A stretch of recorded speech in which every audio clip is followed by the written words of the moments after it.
सवेरा India के इस खास कार्यक्रम में आपका बहुत बहुत स्वागत है। मैं हूं आपके साथ जया कौशिक। शुरुआत कर रहे हैं उत्तर प्रदेश की खबर से, जहां फिरोजाबाद में डेंगू थमने का नाम नहीं ले रहा और मरने वालों में ज्यादातर बच्चे हैं। डेंगू मच्छरों का लार्वा खत्म करने के लिए यहां 1 लाख गंबूसिया मछलियां तालाबों में डाली गई हैं, जो डेंगू लार्वा को खाती हैं। जिले के अस्पताल यहां पर भर चुके हैं। लोग अपने बीमार बच्चों को भर्ती करने के लिए परेशान हो रहे हैं। तो पूरे पश्चिमी उत्तर प्रदेश की बात करें, खासतौर से फिरोजाबाद, मथुरा के बाद अब बुलंदशहर में सैकड़ों लोग डेंगू की चपेट में हैं। फिरोजाबाद मेडिकल कॉलेज की लॉन में 12 साल का चिंटू बुखार से बेसुध पड़ा है। घर वाले उसे 20 किलोमीटर दूर शिकोहाबाद से यहां भर्ती कराने लाए थे। डॉक्टर ने कहा कि बेड नहीं है। अब परेशान हैं कि कहां ले जाएं, बच्चे की जान कैसे बचाएं। एनडीटीवी की टीम वहां पहुंची तो मां मिथिलेश बेटे को भर्ती कराने के लिए हाथ जोड़ने लगी। इलाज में करवा दे बच्चा, माई को तुम्हारे पालेंगे। इलाज में करवा दे बच्चा, माई को तुम्हारे पालेंगे। हम गरीब आदमी मजदूरी करते हैं। अमीर गरीब नहीं है। सरकार ने कहा है कोई प्राइवेट नहीं दिखा है, यहाँ आपके बच्चे का इलाज होगा। ये मैं करवा दे। मीडिया के लोगों ने उसे भर्ती कराने में मदद की। मेडिकल कॉलेज की प्रिंसिपल डॉक्टर संगीता अनेजा ने खुद आके उसे भर्ती कराया। बच्चे को अस्पताल में बिस्तर मिल जाने से मां इतनी एहसानमंद हो गई कि डॉक्टर के पैरों में गिर पड़ी। हमारे यहाँ इस समय 540 बच्चे हैं। अगर एडमिट नहीं करते तो ये नौबत ना आती। और एक यहाँ सब एडमिट होना चाह रहे हैं। वो कह रहे हैं हमें एक बिस्तर पर लिटा दो 2 लोगों को, हमें कोई परेशानी नहीं है। बात भी सही है। इस समय हमारा मकसद ये नहीं देखना है कि क्या है क्या नहीं है, हमारा मकसद सिर्फ मरीज की जान बचाना है। फिरोजाबाद के अस्पताल बीमार बच्चों से भरे पड़े हैं। ज्यादातर प्राइवेट अस्पताल भरे हुए हैं। मेडिकल कॉलेज का अस्पताल 100 बिस्तर का है, जिसमें कल 504 बच्चे भर्ती थे। आज भी 430 बच्चे हैं। ज्यादा से ज्यादा बीमार बच्चों को भर्ती करने के लिए मेडिकल कॉलेज के kitchen, store, training hall, pathology, seminar hall, canteen store, medicine store, pre op room, post op room, lobby, सबको बच्चों का वार्ड बना दिया गया है। जो हमारी ओटी को छोड़कर जो उसकी लॉबी थी, जो हमारे स्टोर्स थे, हमारी किचन थी और यहाँ तक कि pre op room, post op room थे, उन सबको हमने पूरा सुसज्जित करके, ठीक करा के, एसी लगा के, हर व्यवस्थाएं देकर इस तरीके से हम 400 बेड ले गए। लेकिन हमने किसी भी पेशेंट को आज तक जिसको भर्ती करना ना नहीं करा। फिरोजाबाद में कूलर में पानी भरने पर रोक लगी हुई है, क्योंकि उसमें डेंगू के मच्छरों के लार्वा मिले हैं। अब स्वास्थ्य विभाग की टीम शहर में घूम घूम कर लोगों के घरों में जमा पानी ढूंढ ढूंढ के फिकवा रही है। फिरोजाबाद के तालाबों में गैम्बूशिया नाम की मछली डाली जा रही है। ये मछलियां डेंगू के मच्छरों का लार्वा खा जाती हैं। गंबूजा मछली है और गंबूजा मछली की क्वालिटी है कि वो जो डेंगू का लार्वा उसे खाती है और एक दिन में करीब करीब 100 लार्वा खाती हैं। जब 100 लार्वा खाएंगी तो ये इनकी ग्रोथ होती रहेगी। आज हमने 50 पैकेट बदायूं से मंगवाए हैं और लगभग उनमें 25,000 मछलियाँ हैं। विभिन्न तालाबों में डलवा दी हैं प्रशासन के सहयोग से।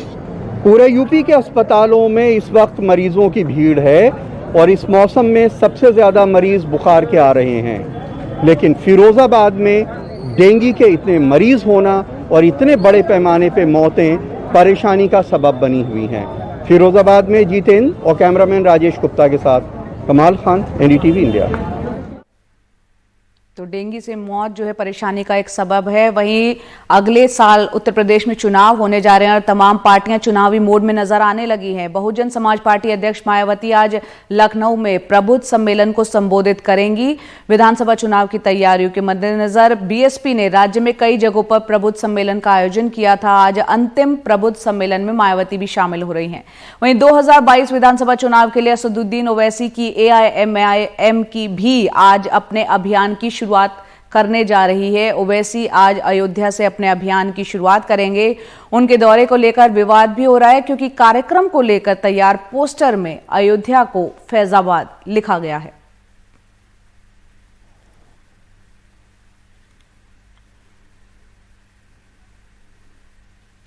कोयला घोटाले में मनी लॉन्ड्रिंग की जांच का सामना कर रहे ममता बनर्जी के भतीजे अभिषेक बनर्जी कल ईडी के दिल्ली दफ्तर में पेश हुए। उनसे घंटों यहां पर पूछताछ हुई। आरोप है कि अभिषेक बनर्जी की कंपनी में ऐसी कंपनियों के फंड ट्रांसफर हुए जिन पर कोयला घोटाले में लिप्त होने का आरोप है। अभिषेक बनर्जी सभी आरोपों से इनकार करते आए हैं और इसे एक राजनीतिक साजिश बता रहे हैं। टीएमसी महासचिव और सांसद अभिषेक बनर्जी सोमवार सुबह 11 बजे दिल्ली के जामनगर हाउस में प्रवर्तन निदेशालय के दफ्तर पहुंचे। ईडी ने कोयला घोटाले में मनी लॉन्ड्रिंग की जांच को लेकर उन्हें पूछताछ के लिए नोटिस जारी किया था।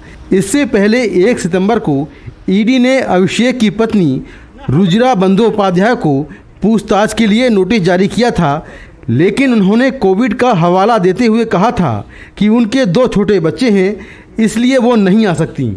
इन्वेस्टिगेटिंग एजेंसी के तौर पे मुझे बुलाया गया है।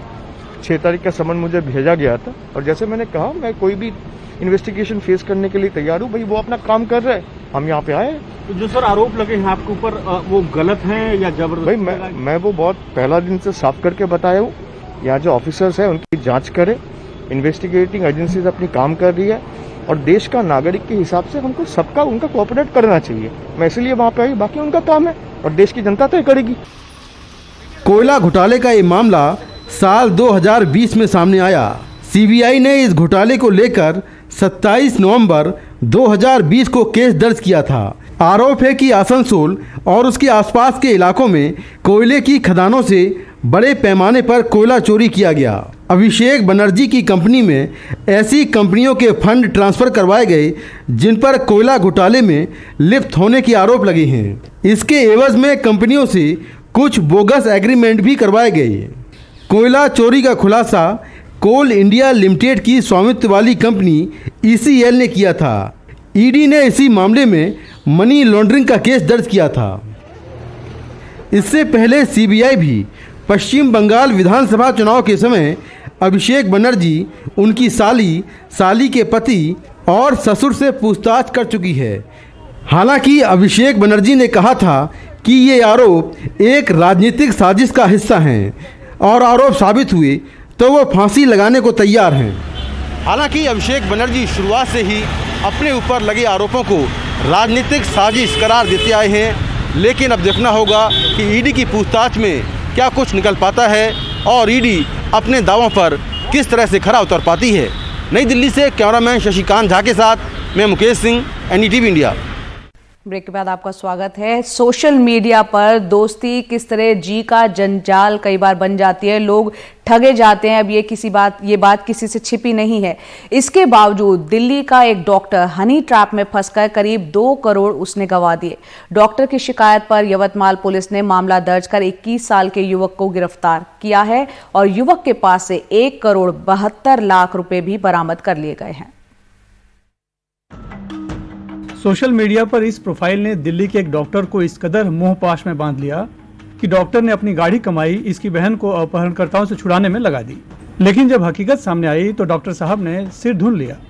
इंस्टाग्राम पे से उनका एक अनन्या सिंह बिरला नाम की एक मॉडल से पहचान हुई थी और इस दोस्ती की वजह से अनन्या ने उनको कहा कि उनकी बहन किडनैप है, इसलिए उनको पैसे चाहिए और उस पर विश्वास रख के डॉक्टर साहब ने ये व्यक्ति को पैसे देने के लिए यवतमाल आए 15 दिन पहले और ये पैसे रिसीव करने के लिए एक लड़का आया था और बाद में उनको पता चला कि अनन्या सिंह बिरला का जो इंस्टाग्राम अकाउंट है वो बंद हो चुका है और ऐसी कोई व्यक्ति नहीं है। पुलिस के मुताबिक शिकायत मिलने पर साइबर सेल की मदद से जब टीम यवतमाल में अरुणोदय सोसाइटी पहुंची तो पता चला कि आरोपी कोई और नहीं 21 साल का युवक है जिसका नाम संदेश मानकर है।